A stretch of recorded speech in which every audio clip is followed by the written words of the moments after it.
ഇപ്രാവശ്യത്തെ ഓണം എക്സാമിന്റെ question paper കണ്ട സമയത്ത് അത്യാവശ്യം സ്റ്റാൻഡേർഡ് ആയിട്ടുള്ള ക്വസ്റ്റ്യൻസ് തന്നെയായിരുന്നു. അപ്പോൾ നമ്മൾ ആൻസർ കീയുടെ ലൈവ് ഒക്കെ പോയ സമയത്ത് ഏറ്റവും കൂടുതൽ മെസ്സേജസ് കാണുന്നത് പാരന്റ്സ് വഴക്ക് പറയും, ഇല്ലെങ്കിൽ അച്ഛൻ്റെ മുഖമൊക്കെ മാറി അച്ഛനും അമ്മയും നന്നായിട്ട് വഴക്ക് പറയും, എനിക്ക് ആലോചിക്കാൻ വയ്യ, അങ്ങനെയുള്ള കുറേ മെസ്സേജസ് ആണ് ഈ കുട്ടികൾ ഇങ്ങനെ അയച്ചുകൊണ്ടിരിക്കുന്നത്. അപ്പോൾ അത് കണ്ട സമയത്ത് ഇവർ ഏറ്റവും കൂടുതൽ എക്സാമിന്റെ ക്വസ്റ്റ്യൻ പേപ്പർ സ്റ്റാൻഡേർഡ് ആയതോ അല്ലെങ്കിൽ അവർക്ക് അത്യാവശ്യം ടൈമിൽ എഴുതാൻ പറ്റിയില്ല, മാർക്ക് കുറയോ എന്നതിനെക്കുറിച്ചൊക്കെ കൂടുതൽ അവർ വെറീഡ് ആവുന്നത് പാരന്റ്സിൻ്റെ അടുത്ത് നിന്ന് വഴക്ക് കേൾക്കുന്നത് ആലോചിച്ചിട്ടാണ്. എനിക്ക് പാരന്റ്സിനോട് പറയാനുള്ളത്, ഇപ്പം നിങ്ങൾ വഴക്ക് പറഞ്ഞത് കൊണ്ടോ അതുകൊണ്ടൊന്നും മാറാൻ പോകുന്നില്ല, അതൊന്നും നല്ലതിനല്ല. അവർക്കിപ്പോൾ കുറേ മിസ്റ്റേക്സ് പറ്റിയിട്ടുണ്ട്.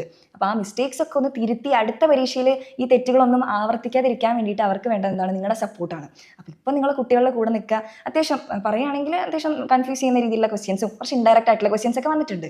അപ്പോൾ അത് മനസ്സിലാക്കിയിട്ട് ആ തെറ്റുകളൊക്കെ അവർ തിരുത്താൻ വേണ്ടിയിട്ട് അവർ എഫേർട്ട് എടുക്കുന്ന സമയത്ത് നിങ്ങളുടെ ഒരു സപ്പോർട്ടും കൂടി കൊടുത്തു കഴിഞ്ഞാൽ കുട്ടികൾക്കൊക്കെ ഒരു വിഷമമില്ലാത്ത രീതിയിൽ നല്ലോണം പഠിക്കാനൊക്കെ പറ്റും. അടുത്ത പരീക്ഷയ്ക്കൊക്കെ നല്ല രീതിയിൽ മാർക്കൊക്കെ സ്കോർ ചെയ്യാൻ വേണ്ടിയിട്ട് അത് ഹെൽപ്പ് ചെയ്യും.